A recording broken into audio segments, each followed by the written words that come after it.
Ma'am, pwede po makahingi sa DLP niyo po, please po.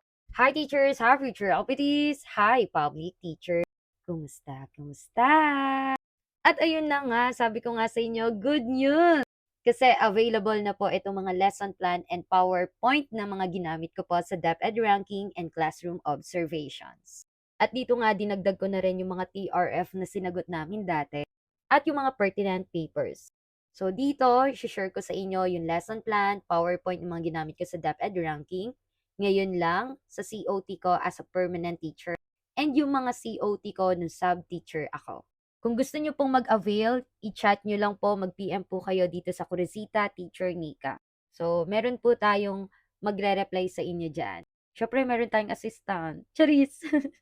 At ito nga po yung mga ginamit ko na lesson plan sa DepEd Ranking, yung Araling Panlipunan. So, meron tayong lesson plan dito. So, ayan po.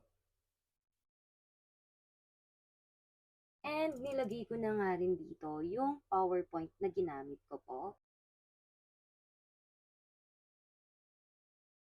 At meron pa nga ako ditong forfix, one word.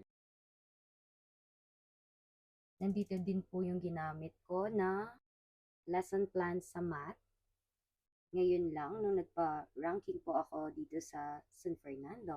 And meron na rin nga pong PowerPoint. Meron na rin po yung ginamit ko sa COT. Meron na tong lesson plan and PowerPoint.